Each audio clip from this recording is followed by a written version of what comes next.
আসসালামু আলাইকুম, welcome to my channel. আজ শেয়ার করব এগ পাস্তা রেসিপি। এটা খেতে যতটা বেশি মজার হয়, এটা কিন্তু অনেক বেশি স্বাস্থ্যকর। তার জন্য এখানে আমি কিছুটা পরিমাণে ভেজিটেবলও ব্যবহার করেছি। আসুন দেখে নেওয়া যাক একদম সহজে কিভাবে আপনারা এই পাস্তাটা তৈরি করে নিতে পারবেন। সবার প্রথমে পাস্তাটা আমি সিদ্ধ করে নেব। পাস্তা সিদ্ধ করে নেওয়ার জন্য এখানে আমি 2 কাপ পরিমাণে পানি দিয়ে দিয়েছি। পানিটা খুব ভালো করে আমি গরম করে নেব। এর আগে এর মধ্যে দিয়ে দিচ্ছি 1 চামচ পরিমাণে লবণ। লবণটা দিয়ে পানিটা যখন এভাবে খুব ভালো করে ফুটে উঠবে, এই পর্যায়ে এর মধ্যে আমি পাস্তাটা দিয়ে দেব। আমি এখানে 200 গ্রাম পরিমাণে পাস্তা দিয়ে দিচ্ছি।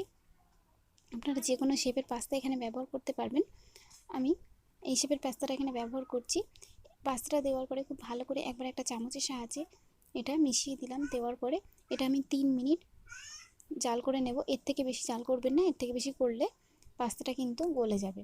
3 মিনিট খুব ভালো করে কিন্তু আমি এটা জাল করে নিয়েছি। দেখুন, করে নেওয়ার পরে পাস্তাটা খুব ভালো মতো নরম হয়ে গেছে। এবার আমি পাস্তাটা পানি ঝরিয়ে নেব। একটা ছাঁকনির মধ্যে আমি পানিটা ঝরিয়ে নিলাম। নেওয়ার পরে ওপর দিয়ে আমি ঠান্ডা পানি দিয়ে দিচ্ছি। অবশ্যই করে ওপর দিয়ে ঠান্ডা পানিটা ব্যবহার করবেন, এতে করে দেখবেন পাস্তাগুলো একদমই একটা একটা থাকবে।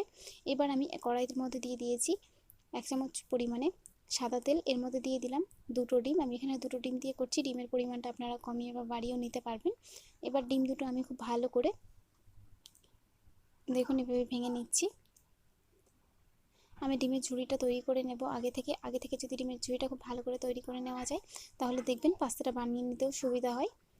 খুব ভালো করে একবার আমি এটা মিশিয়ে দিলাম। দেওয়ার পর এর মধ্যে সামান্য পরিমাণে লবণ দিয়ে দেব। সামান্য পরিমাণে লবণ দিয়ে খুব ভালো করে আবারও আমি ডিমটা একটু ঝুড়ো করে নিচ্ছি।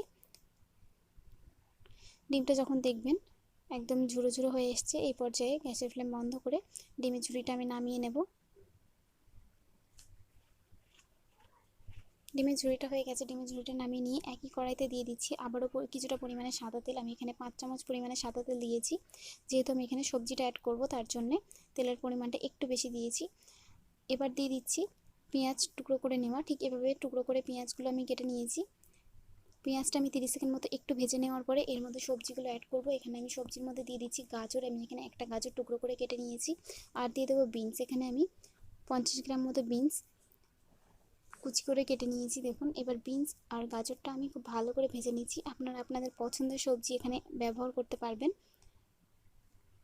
সবজিগুলো খুব বেশি ভাজবো না, একটু হালকা করে যখন সবজিটা দেখবেন নরম হয়ে এসেছে, এই পর্যন্ত সবজিটা ভাজতে হবে। দেখুন, সবজিটা কিন্তু খুব ভালো মতো নরম হয়ে গেছে। এবার আমি সবজিটা একটা সাইডে করে দিচ্ছি। আপনারা যদি চান তাহলে এটা একটা পাত্রের মধ্যে তুলেও রাখতে পারেন। এটা একটা সাইডে করে দিলাম। দেওয়ার পরে দিয়ে দিচ্ছি 1 চামচ পরিমাণে রসুন কুচি করে নেওয়া। দিয়ে দেবো 1 চামচ পরিমাণে কাঁচা ঝাল কুচি করে নেওয়া। খুব ভালো করে রসুন কুচি আর কাঁচা ঝালটাও আমি 30 সেকেন্ড মতো একটু তেলের মধ্যে ভেজে নিচ্ছি। একবার আপনারা অবশ্যই এই পদ্ধতিতে তৈরি করে দেখবেন, এই পাস্তাটা খেতে কিন্তু অসাধারণ হয়। দিয়ে দিলাম দুটো ছোটো সাইজের টমেটো টুকরো করে নেওয়া। টমেটোটা আমি একটু নরম হওয়ার জন্য রাখবো। এর আগে এর মধ্যে দিয়ে দেবো লবণ। লবণ দিয়ে দিলে টমেটোটা খুব দ্রুত নরম হয়ে যাবে। লবণটা দিয়ে খুব ভালো করে একবার টমেটোর সঙ্গে আমি মিশিয়ে দিচ্ছি। খুব ভালো করে মিশিয়ে দেওয়ার পরে এবার আমি এর মধ্যে দিয়ে দিচ্ছি চাট মশলা 1/2 চামচ পরিমাণে। চাট মশলাটা দিয়ে খুব ভালো করে চাট মশলাটা মিশিয়ে দিলাম। এই পর্যায়ে গ্যাসের ফ্লেম কিন্তু মিডিয়াম টু লোতে রাখবেন। দিয়ে দিচ্ছি সামান্য একটু লঙ্কার গুঁড়ো। যেহেতু কাঁচা লঙ্কা দিয়েছি আমি এখানে, ঝালের পরিমাণটা অবশ্যই একটু বুঝে ব্যবহার করবেন। দিয়ে দিচ্ছি 2 চামচ পরিমাণে সয়া সস। আর দিয়ে দেবো 6 চামচ পরিমাণে টমেটো সস। খুব ভালো করে এবার আমি সব উপকরণগুলো একসঙ্গে মিশিয়ে নিচ্ছি। পাস্তার যে সসটা, সেই সসটা কিন্তু একদমই রেডি হয়ে গেছে। দেখতেই পেলেন, রেডি করতে একদমই কিন্তু সময় লাগে না, একদম অল্প সময়ের মধ্যেই আর মজাদার এই পাস্তা রান্নার সসটা তৈরি করে নেওয়া যায়। পাস্তার সস কিন্তু রেডি হয়ে গেছে। এবার আমি খুব ভালো করে আরও একবার নেড়ে দেব। দেওয়ার পরে এর মধ্যে আমি পাস্তাটা দিয়ে দেব। দেখতেই পাচ্ছেন পাস্তার সসটা তৈরি করে নেওয়া কতটা সহজ। আপনারা কিন্তু এখানে সবজি ছাড়াও করতে পারবেন। সবজি ছাড়াও আপনারা এখানে এই পাস্তাটা রেডি করে নিতে পারবেন। খুব ভালো করে একবার নাড়াচাড়া করে দেওয়ার পরে সিদ্ধ করে নেওয়া পাস্তাটা আমি এর মধ্যে দিয়ে দিলাম। পাস্তাটা দেখতেই পেলেন একদমই ঝরঝরে হয়েছে। পাস্তা সিদ্ধ করে নেওয়ার পরে ঠান্ডা পানি দিয়ে অবশ্যই করে একবার ওপর দিয়ে দিয়ে দেবেন, তাহলে দেখবেন পাস্তাগুলো একদমই একটা একটা থাকে। খুব ভালো করে এবার আমি পাস্তাটা সসের মধ্যে দিয়ে নাড়াচাড়া করে নিচ্ছি। এই পর্যায়ে অবশ্যই করে লবণটা একটু টেস্ট করে নেবেন। লবণের পরিমাণটা প্রথমেই কম ব্যবহার করবেন, যেহেতু এখানে সয়া সস ব্যবহার করেছি। আগেও পাস্তাটা সিদ্ধ করার সময় সস ব্যবহার করা হয়েছে, তার জন্য খুব ভালো করে একবার নাড়াচাড়া করে নেওয়ার পরে এর মধ্যে আমি যে ডিমটা চুরো করে রেখেছিলাম সেই ডিমটা দিয়ে দেবো। ঝুরি করে নেওয়া ডিমটার মধ্যে দিয়ে দেওয়ার পরে ডিম খুব ভালো করে আবার পাস্তাটা আমি ডিমের সঙ্গে মিশিয়ে দিচ্ছি। একদমই সিম্পল একটা রেসিপি, কিন্তু খেতে দারুণ হয়। বাড়ির ছোট বড় সকলেই কিন্তু অনেক বেশি পছন্দ করবে এই পাস্তাটা। অবশ্যই বাড়িতে একবার হলেও তৈরি করে দেখবেন।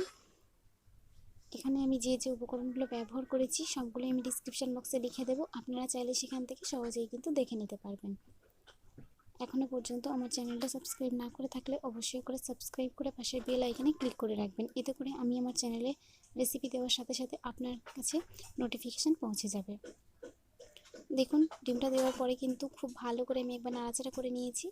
রেডি হয়ে গেছে পাস্তা। গ্যাসের ফ্লেম আমি বন্ধ করে দেবো। গ্যাসের ফ্লেম বন্ধ করে গরম গরম সার্ভ করুন। দেখতেই পাচ্ছেন পাস্তা রেডি হয়ে গেছে। আজকের রেসিপিটি আপনাদের কাছে কেমন লেগেছে অবশ্যই কমেন্ট বক্সে জানাবেন। আজকের মতো এই পর্যন্তই। আবারও চলে আসবো নিত্য নতুন রেসিপি নিয়ে। ভালো থাকবেন আপনারা।